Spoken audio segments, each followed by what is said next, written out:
Good morning मेरे प्रिय विद्यार्थियों। आज हम गुट निरपेक्षता यानी नॉन अलाइनमेंट पार्ट 3 का अध्ययन करेंगे।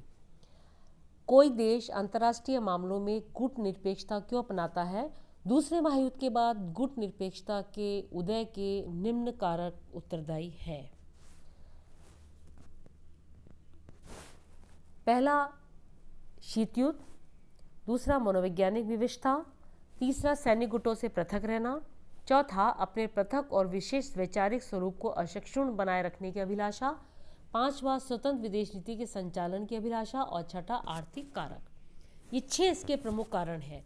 हम एक एक का इसका विस्तार पूर्वक अध्ययन करेंगे और मुझे उम्मीद है कि इसका जो भाग 1 था, भाग 2 था, आपने उसको समझने का प्रयास किया हुआ है। इसीलिए मैंने बहुत छोटे रूप में आपको समझाने की कोशिश करी है। अब आज आप इसका भाग 3 है। पहला जो पॉइंट हम इसको कंटिन्यू करेंगे कि शीत युद्ध। जो शीत युद्ध है इसका हम जो हमने बात करी थी शीत युद्ध, इसका हम विस्तृत अध्ययन करेंगे। दूसरे महायुद्ध के पश्चात अमेरिका और सोवियत संघ जैसी महाशक्तियों में गंभीर मतभेद प्रकट हुए। दोनों पक्षों में तनाव, वैमनस्य और मतभेदों की इतनी स्थिति उत्पन्न हो गई कि वे एक दूसरे के विरुद्ध कटु बाणों, आरोपों की वर्षा करने लगे।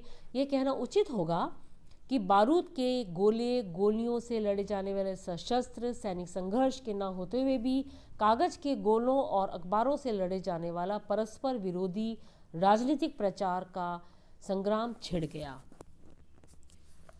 और अंतर्राष्ट्रीय राजनीति में इसी संग्राम को शीत युद्ध की संज्ञा दी गई है। ये जो मैंने आपको बताया है, ये शीत युद्ध के अर्थ में भी हम इसको ले सकते हैं कि शीत युद्ध का अर्थ क्या है। तो शीत युद्ध के इस वातावरण में जो नवोदित राष्ट्र ने किसी भी पक्ष का समर्थन ना करते हुए अपने को पृथक रहने का निर्णय लिया और शीत युद्ध से पृथक रहने की नीति ही आगे चलकर गुट निरपेक्षता के नाम से जानी जाती है। दूसरा है मनोवैज्ञानिक विवशता। नए राष्ट्रों के गुट निरपेक्षता की नीति अपनाने का जो सबसे प्रमुख दूसरा कारण था वह एक भावात्मक और मनोवैज्ञानिक विवशता थी, और वह ये थी कि वे केवल औपचारिक अर्थ में स्वतंत्र ना हो बल्कि शक्तियों के प्रभुत्व या प्रभाव के अवशेषों से एकदम मुक्त प्रतीत भी हों।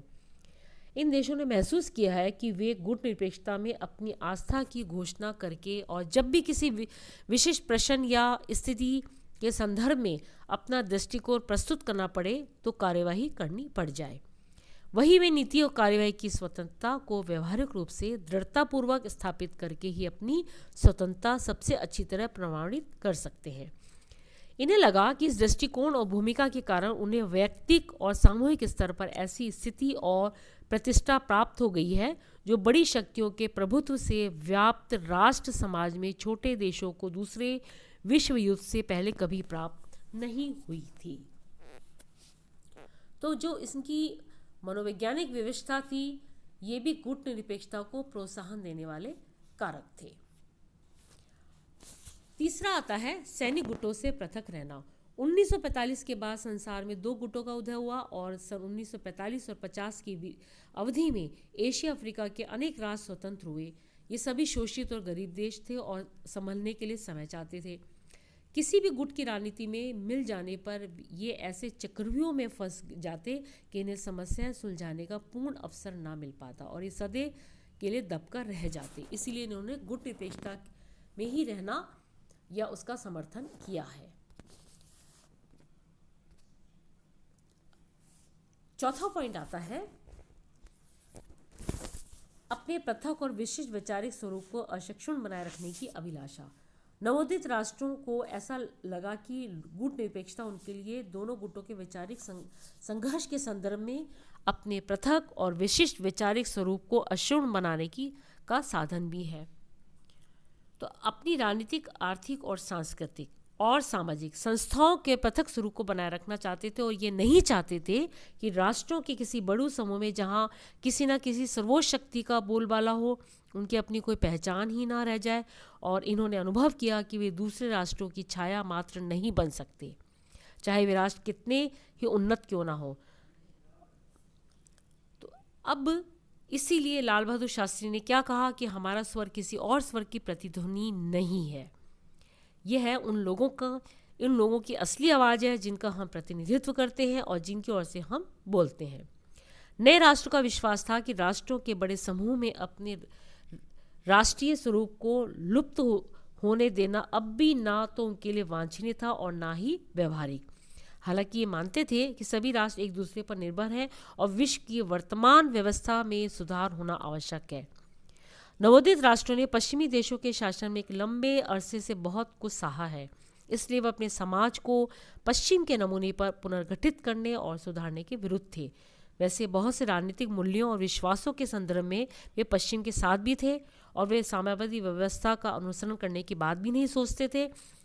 जो मार्क्सवादी सिद्धांतों ने उन्हें काफ़ी आकर्षण दिखाई देता था, फिर भी वे अनुभव करते थे कि साम्यवादी विचारधारा और व्यवहार पद्धति उनके अपने दृष्टिकोण और जीवन पद्धति से मेल नहीं खाती। नेक्स्ट आता है स्वतंत्र विदेश नीति के संचालन की अभिलाषा। नवोदित एशिया और अफ्रीका के राष्ट्र गुण निरपेक्षता की नीति के माध्यम से अपने को स्वतंत्र शक्ति के रूप में स्थापित करना चाहते थे और गुट निरपेक्षता की विदेश नीति के फलस्वरूप आज ये किसी बड़ी शक्ति के उपग्रह मात्र की स्थिति में नहीं है और ना ही दूसरों के संकेत पर नाचने के लिए बाध्य है। आखिर में इनका जो लास्ट आता है वो है आर्थिक कारण। ये बड़ा विशेष था क्योंकि गुट निरपेक्षता एक अन्य आधार आर्थिक है। ये सभी गुट निरपेक्ष देश आर्थिक दृष्टि से पिछड़े हुए थे और अब भी हैं और रहन सहन का स्तर भी काफ़ी नीचे है। अतः उनकी जो विदेश नीति का एक प्रमुख ध्येय संभवतः त्वरित आर्थिक विकास को बढ़ावा देना था, परंतु इसके लिए ना तो उनके पास पूंजी थी ना टेक्निक थी और इसलिए उन्होंने अपनी वैदेशिक अर्थनीतियों को ऐसा मोड़ा कि उन्हें जो चीज़ें कोई शर्त रखे बगैर जहाँ से मिल जाए उन्हें इसकी सख्त ज़रूरत थी। यहाँ भी उन्हें किसी भी गुट में सम्मिलित ना होने का मार्ग सबसे अच्छा लगा। अब कहने का तात्पर्य है कि गुट निरपेक्षता को जो प्रोत्साहन देने वाले ये 6 कारक थे, बहुत प्रमुख थे।